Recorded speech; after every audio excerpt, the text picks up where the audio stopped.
Okay, good evening friends. फिर मैं video post कर रहा हूँ मैरिज को लेकर के। मैरिज हम लोगों ने डिस्कस किया था और हमने आपको बताया था कि जो मैरिज की वैलिड रिक्वायरमेंट्स होती हैं उसमें offer acceptance, competency of parties, और उसमें किसी तरह का कानूनी व्यवधान नहीं होना चाहिए। There should not be any legal incapacity, there should not be any legal disability. Legal disability को हम डिस्कस कर रहे थे। हमने बताया था कि 4 तरह की लीगल डिसेबिलिटी हैं, जिसमें 2 हम लोग डिस्कस कर चुके हैं। तो एब्सोल्यूट होती है, दूसरी डायरेक्टरी होती है, तीसरी जो है दैट इज प्रोहिबिटरी, यानी कि प्रोहिबिशन है। इस तरह की शादियां जो होती हैं वो वर्जित हैं, जैसे कि पॉलीएंड्री। इस्लाम में पॉलीएंड्री का कंसेप्ट नहीं है, यानी कि पॉलीएंड्री का मतलब होता है कि एक से ज़्यादा हस्बैंड, यानी कि एक lady during subsistence of marriage वो अगर दूसरी शादी कर लेती है तो शादी का कोई लीगल इफेक्ट तो नहीं होता है, लेकिन वो under section 494 Indian penal code की धारा के अंतर्गत पेनलाइज्ड हो जाएगी। दूसरा है marriage with non Muslims.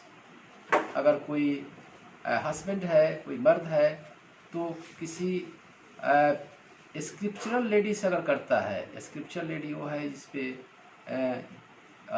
Christian या जुडाइज्म को मानने वाले ज्यूज, तो इनसे शादियां हो जाती हैं, वैलिड है। लेकिन जहाँ पे नॉन स्क्रिप्चरल है, यानी कि जो रिवील्ड बुक्स के नहीं था, जैसे कि आपको फायर आइडोलेटर्स, अगर ऐसी शादी होती है तो उनसे वो शादी जो है वो प्रोहिबिशन है, ये प्रोहिबिटरी इनकैपेसिटी में आता है।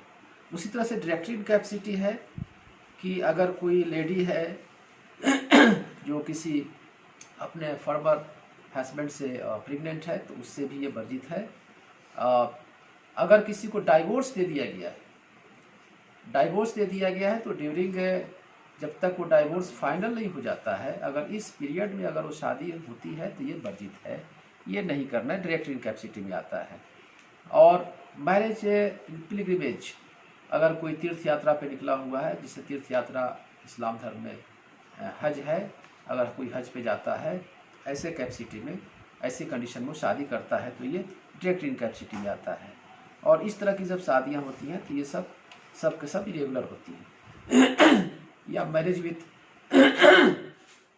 विथ सिक मैन, अगर कोई आदमी बीमार है और ऐसा बीमारी है जो लगता है कि उसकी डेथ हो जाएगी, तो इस तरह की शादी इरेगुलर होती है। लेकिन अगर वो रिकवर कर जाता है तो इसको वैलिड मान लिया गया है। तो अब हम लोग देखें फ्रेंड्स कि इस तरह की 4 कैपेसिटीज़ हैं। उसके बाद से कॉन्सिक्वेंसेस क्या होते हैं। ये शादी हो जाती है तो कॉन्सिक्वेंसेस क्या होते हैं। हम शुरू करते हैं वाइड। वाइड का मतलब ये होता है कि हैविंग नो लीगल इफेक्ट। इस तरह की अगर कोई शादी होती तो कोई भी लीगल इफेक्ट नहीं होता है, ये बिल्कुल वाइड एब इनिशियो होता है। इसमें जो बच्चे होते हैं वो इलिजिटिमेट होते हैं और हस्बैंड वाइफ के बीच में किसी तरह से इनहेरिटेंस का कोई मामला नहीं होता है, कोई mutual rights and obligations create नहीं होते हैं। उसी तरह से वो डावर के लिए इंटाइटल नहीं होती है। वाइड मैरिज में लेडी डावर के लिए इंटाइटल नहीं होती है। और अगर मैरिज कंज्यूमेट हो गई है तो उसमें वो डावर उसको मिलेगा अगर मैरिज इज कंज्यूमेटेड। इसी बस केस में जब कंज्यूमेटेड हो जाता है तो, और वो कभी भी अलग हो सकते हैं, एट एनी टाइम कभी हो सकते हैं। There is no need of formality of divorce 3 times जो होता है, ये सब नहीं चाहिए उसमें। उस तरह से जो इरेगुलर मैरिज है, इरेगुलर मैरिज को फ्रेंड्स हम लोग 2 एंगल से देखते हैं। एक तो बिफोर कंज्यूमेशन और दूसरा है आफ्टर कंज्यूमेशन। तो बिफोर कंज्यूमेशन में जो इरेगुलर मैरिज है, उस मैरिज में कोई डावर का कोई मतलब नहीं है। अगर मैरिज कंज्यूमेट नहीं हुई है तो डावर का नहीं पेमेंट होता है और बिल्कुल वाइड मैरिज की तरह ही होता है before consummation. But after consummation थोड़ी सी सिचुएशन बदल जाती है। आफ्टर कंज्यूमेशन में उसको इद्दत गुजारना होता है, इद्दत की पीरियड हम लोग पिछले वीडियोस में डिस्कस कर चुके हैं। इद्दत गुजारना होता है, लेकिन ये इद्दत सिर्फ और सिर्फ 3 महीने का होता है। यानी कि जो डाइवोर्स में 3 महीने का इद्दत होता है, सिर्फ उसको वही इद्दत गुजारना पड़ता है। Even in case of death, अगर डेथ भी हो जाती है हस्बैंड की, तो जो डेथ के नॉर्मल कंडीशन में जो 4 महीने 10 दिन का जो इद्दत होता है पीरियड, वो इद्दत पीरियड इसमें नहीं होता है। इसमें सिर्फ 3 महीने का ही पीरियड गुजारना होता है। और इद्दत के पीरियड में उसे मेंटेनेंस का कोई अधिकार नहीं होता है। There should not be any maintenance during iddat period in case of irregular marriage if the marriage is consummated. इस तरह से हम लोग देखते हैं कि इसके जो लीगल कॉन्सिक्वेंसेज हैं। अच्छा, इसमें जो चिल्ड्रन होते हैं, ये इरेगुलर मैरिज में चिल्ड्रन लेजिटिमेट होते हैं। हस्बैंड और वाइफ के बीच में इनहेरिटेंस का कोई म्यूचुअल राइट्स ऑब्लिगेशंस की बात नहीं होती है, लेकिन चिल्ड्रन लेजिटिमेट होते हैं। That means children can inherit from the properties, but there should not be any mutual rights and obligations between husband and wife. इस तरह से हम लोग देखते हैं कि इसके जो लीगल कॉन्सिक्वेंसेज हैं। वैलिड लीगल कॉन्सिक्वेंसेज में क्या होता है कि शादी बिल्कुल वैलिड होती है तो mutual rights and obligations are created. जो सबसे बड़ी बात होती है कि ये आधार होता है चूँकि फैमिली के फॉर्मेशन का, तो प्रोहिबिटेड डिग्री ऑफ रिलेशंस भी क्रिएट होते हैं। Mutual rights and obligations, that means कुछ राइट्स वाइफ को मिलते हैं और ड्यूटीज़ की हस्बैंड की ड्यूटी होती है, कुछ राइट्स हस्बैंड को मिलते हैं जो ड्यूटी वाइफ की होती है, क्योंकि rights and duties both are correlative, mutual होते हैं। तो इस तरह से हम देखते हैं कि वैलिड मैरिज में जो सारी रिक्वायरमेंट्स हैं, जैसे कि इद्दत की पीरियड गुजारना, जैसे कि इनहेरिटेंस, बच्चे लेजिटिमेट होते हैं, जो प्रोहिबिटेड डिग्री ऑफ रिलेशंस हैं वो क्रिएट हो जाना, तो हम लोग देखते हैं कि इनफैक्ट वाइफ के राइट्स क्या क्या हैं और हस्बैंड की ड्यूटी क्या है। तो वाइफ का राइट ये है कि wife she will have right of inheritance, number 1. Number 2 is that she will have right of maintenance, irrespective of fact that wife is having earning to maintain herself, even though husband has full responsibility to maintain his wife, तो उसको ये करना होता है। चौथी चीज़ ये होती है कि she has a right to claim a separate apartment। अगर वो कोई इस तरह कंडीशन है कि अगर दूसरी शादी करेगा तो वाइफ को सेपरेट रेसिडेंस दे, तो वो उसका राइट हो जाता है। तो इस तरह से हम लोग देखते हैं कि ये वाइफ का राइट है और हस्बैंड को उसे ये करना होता है। और फिर इस तरह से हम लोग देखते हैं कि she has right to visit her relatives, blood relations, she has right to observe the religious rituals। ये सब उसको अधिकार है जो हस्बैंड रोक नहीं सकता है, और रोकता है तो ये उसके सेपरेशन का एक ग्राउंड हो सकता है। उसी तरह से जो हस्बैंड के राइट्स हैं और वाइफ की ड्यूटी है, तो सबसे पहला राइट है फ्रेंड्स हस्बैंड का कि just wife has to maintain the conjugal fidelity. उसे वो जो एक रिश्ता है, पाक रिश्ता है, उसको मेंटेन रखना है, Fidelity. And she will offer her self for conjugal domicile at any reasonable time. वो हस्बैंड के लिए उसे एक्सेस करने की परमिशन रहती है अगर टाइम रीजनेबल है तो। और and she is bound to obey the legal commands. Husband के जो भी लीगल कमांड्स हैं उसको मानना होता है। इवन अगर हस्बैंड चाहता है कि वो पर्दा में रहे तो उसे पर्दा भी करना है और ऑब्जर्व करना इद्दत को।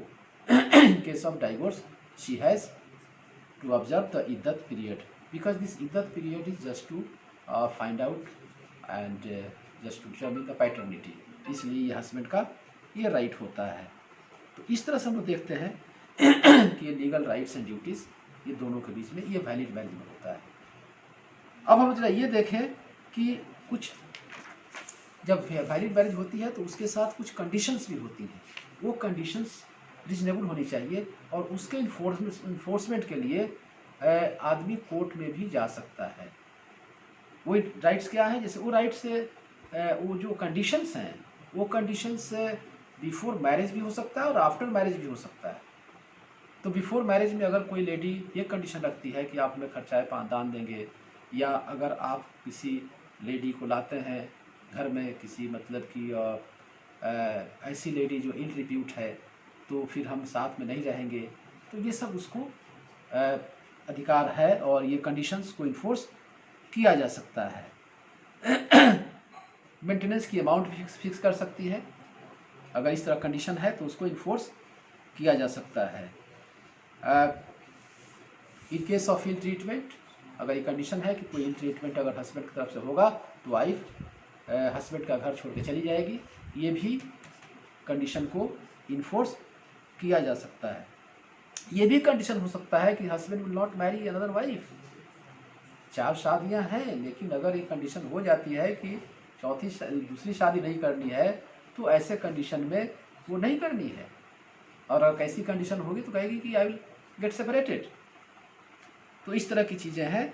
इलीगल कंडीशंस जो होती हैं, इलीगल कंडीशंस आप इन्फोर्स नहीं कर सकते। इलीगल कंडीशंस, अनरीजनेबल कंडीशंस, जैसे कि वाइफ ये कहे कि मैं अपने मैके ही रहूँगी, या फिर वाइफ कहे कि आप हम ही को लेकर रहिए, अपने माँ बाप को छोड़ दीजिए, अपने रिश्तेदारों को छोड़ दीजिए।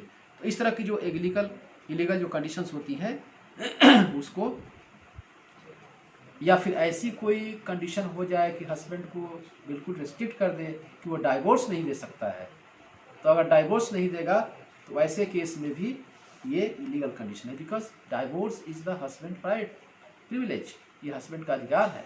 लेकिन अधिकार का मतलब ये नहीं होता है, जब हम लोग डाइवोर्स के चैप्टर पे आएंगे तो डिस्कस करेंगे, अधिकार का मतलब ये नहीं होता है कि दाल में नमक ज़्यादा पड़ गया तो डाइवोर्स हो गया। या एक केस आया था कि अभी जस्ट 2019 का केस है रामपुर में कि लेडी जल्दी सो के नहीं जगी तो डाइवोर्स हो गया। तो ये सब चीज़ें नहीं है, लेकिन बहरहाल हस्बैंड को राइट है ये डाइवोर्स प्रोनाउंस करने का। तो इस तरह से हम लोग देखते हैं कि ये कुछ कंडीशंस भी ये हो जाती है। अच्छा, एक होता है प्रिजम्पशन ऑफ मैरिज। अभी तो जो हम लोग बात कर रहे थे, ये बातें जो हैं, अभी जो हम लोग बात कर रहे थे, ये बातें हैं कि शादियाँ होती हैं, जो वैलिड रिक्वायरमेंट्स है सब पूरा किया जाता है, लेकिन कभी कभी हम लोग प्रिज्यूम भी करते हैं मैरिज को। कहीं कोई प्रूफ नहीं है तो शादी को कैसे प्रिज्यूम करते हैं? वो प्रिजम्पशन ये है कि दैट प्रोलॉन्ग्ड कोहैबिटेशन, अगर एक साथ हस्बैंड वाइफ की तरह रहते हैं और लोगों की नज़र में वो रिलेशन प्रोहिबिटेड डिग्री के अंदर हो और लोगों की नज़र में हस्बैंड वाइफ की तरह रहते हों और लोग उसको रिकॉग्नाइज करते हो लाइक हस्बैंड वाइफ, तो ऐसे केसेस में उसको मान लिया जाएगा कि वो legally married husband and wife है। लेकिन एक शर्त है कि that woman should not be of ill repute, या should not be a prostitute. तो ये प्रिजम्पशन है जो शादी में प्रिज्यूम कर लेते हैं, और ये वैलिड प्रिजम्पशन होता है। और जो हमने कहा कि जो legal rights and obligations create होती हैं, ये सब दोनों के बीच में अंदर लाइक इनहेरिटेंस का है, मेंटेनेंस का मामला है, ये सब चीज़ें होती हैं। तो दोस्तों, अभी हम लोग देखेंगे नेक्स्ट वीडियो में कि इसके आगे की जो कुछ कंडीशंस हैं, फिर आज हम इसको कंक्लूड करेंगे नेक्स्ट वीडियो में, और उसके बाद हम लोग डाइवोर्स वाले चैप्टर पे आएंगे। Thank you.